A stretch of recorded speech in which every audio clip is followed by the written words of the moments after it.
जय श्री राम दोस्तों। आज के इस वीडियो में हम जानेंगे माँ सबरी के बारे में। जी हाँ दोस्तों, सबरी का जिक्र तो आपने रामायण के दौरान जाना एवं सुना भी होगा। तो आइए जानते हैं उनके जीवन के विस्तार के बारे में। दोस्तों, सबर जाति की भील की कन्या जिसको सबरी भी कहा जाता है, इस कथा में हम आपको सबरी की कथा बताएंगे। जिस प्रकार सबरी एक भील घराने में भाग निकली और ऋषियों की सेवा करते हुए भगवान श्री राम का इंतजार कर रही थी। किस प्रकार श्री राम सबरी की कुटिया पर आए, उनके साथ सबरी की पूर्व जन्म की कथा भी बताएंगे। बस आप इस वीडियो में अंत तक बने रहें। आइए दोस्तों, जानते हैं सबरी की कथा। सबरी कौन थी? दोस्तों, बात उस वक्त की है जब भगवान श्री राम का जन्म भी नहीं हुआ था। भील जाति की एक कबीले जिसके राजा मुखिया अज थे। अज के घर में एक कन्या का जन्म हुआ जिसका नाम श्रमणा था। श्रमणा सबरी का ही दूसरा नाम था। सबरी की माता का नाम इंदुमती था। सबरी की जाति सबर थी जो कि भील से संबंधित थी। दोस्तों, सबरी बचपन में पक्षियों से अलौकिक बातें किया करती थी जो सभी के लिए एक आश्चर्य का विषय था। धीरे धीरे सबरी बड़ी हुई, लेकिन उसकी कुछ हरकतें अज और इंदुमती की समझ से परे थे।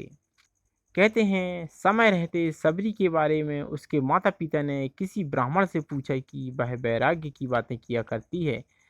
ब्राह्मण ने सलाह दी कि उसका विवाह करवा दो। राजा अज और भीलमती रानी इंदुमती ने सबरी के विवाह के लिए एक बाड़े में पशु पक्षियों को जमा कर दिया। फिर जब इंदुमती सबरी के बाल बना रही थी तो सबरी ने पूछा कि माँ, हमारे बाड़े में इतने सारे पशु पक्षी क्यों? तब इंदुमती बताती है कि तुम्हारे विवाह की दावत के लिए तुम्हारे विवाह के दिन इन पशु पक्षियों का विशाल भोज तैयार किया जाएगा। कहते हैं दोस्तों, सबरी श्रमणा को यह बात कुछ ठीक नहीं लगी। मेरे विवाह के लिए इतने जीवों का बलिदान नहीं देने दूंगी। अगर विवाह के लिए इतने जीवों की बलि दी जाएगी तो मैं विवाह ही नहीं करूंगी। श्रमणा ने रात्रि में सभी पशु पक्षियों को आजाद कर दिया और जब श्रमणा बाड़े के किवाड़ को खोल रही थी तो उसको किसी ने देख लिया। इस बात से सबरी डर गई। सबरी वहां से भाग निकली। सबरी भागते भागते ऋषि मुख पर्वत पर पहुंच गई जहां पर दसों हजार ऋषि रहते थे। सबरी को इस बात का अनुमान नहीं था कि वह निचली जाति की है और ऋषियों उनको आश्रम में स्थान भी नहीं देंगे। इसके बावजूद सबरी छुपते हुए कुछ दिनों तक, जब तक वह पकड़ी नहीं गई, रोज सवेरे ऋषियों के आश्रम में आने वाले पत्तों को साफ कर देती और हवन के लिए सूखी लकड़ियों का बंदोबस्त भी कर देती। बड़े ही भाव से सबरी सुविधाओं से लकड़ियों को ऋषियों के हवन कुंड के पास रख देती।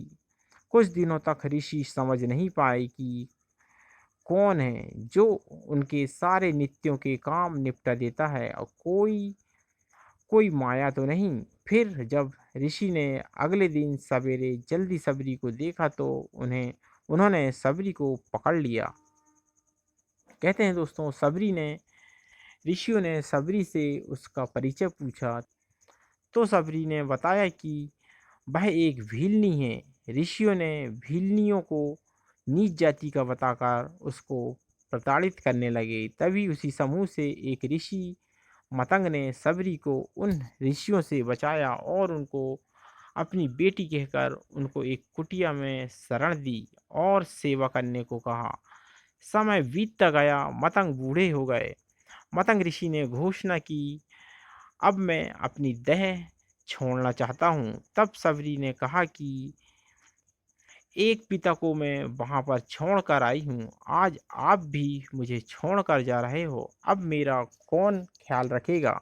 ऋषि ने कहा, बेटी, तुम्हारा ख्याल अब राम रखेंगे। सबरी सरलता से कहती है, राम कौन है और मैं उन्हें कहाँ ढूंढूंगी? बेटी, तुम्हें उनको खोजने की जरूरत नहीं है, वो स्वयं तुम्हारी कुटिया पर चल कर आएंगे।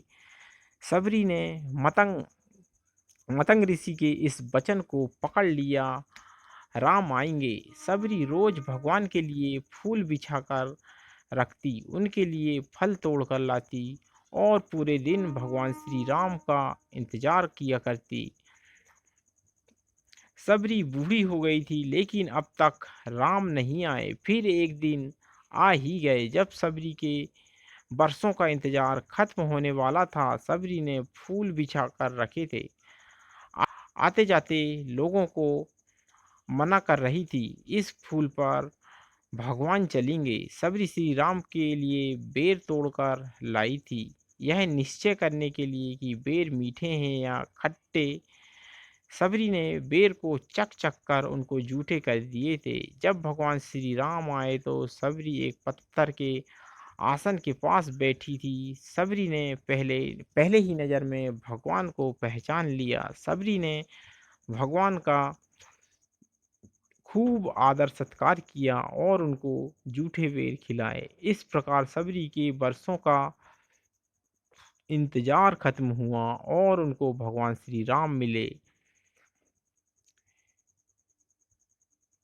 यही थी सबरी की कथा। अगर आप सबरी के पूर्व जन्म की कथा को जानना चाहते हैं तो बने रहिए इस वीडियो के अंत तक। दोस्तों, हम जानते हैं सबरी के पूर्व जन्म की कथा। कहते हैं सबरी अपने पूर्व जन्म में एक रानी थी, नाम था परमहिंसी रानी थी।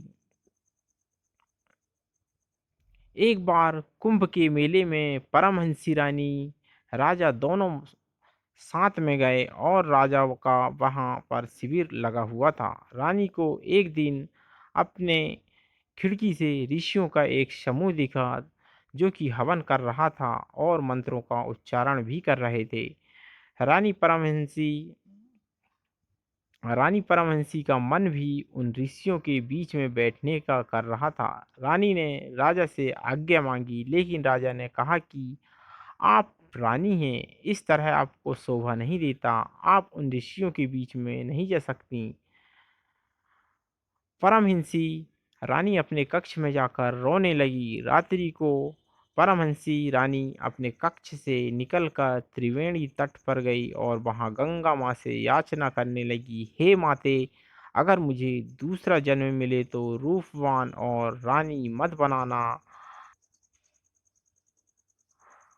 अब आपसे एक ही विनती है कि मुझे किसी साधारण परिवार में जन्म देना। इतना कहकर परमहंसी रानी अपनी देह त्याग देती है और जल समाधि ले लेती है। इसी कारण अगले जन्म में सबरी रूपवान नहीं थी, नहीं कोई राजघराने की।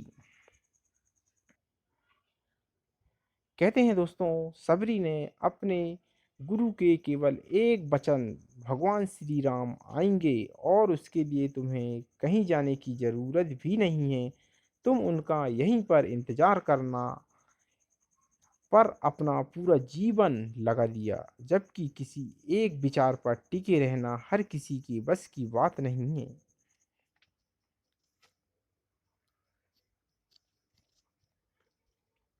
तो दोस्तों, हम वीडियो से लेते हैं विदा। वीडियो अच्छा लगा हो तो लाइक एवं सब्सक्राइब जरूर कीजिएगा। जय श्री राम।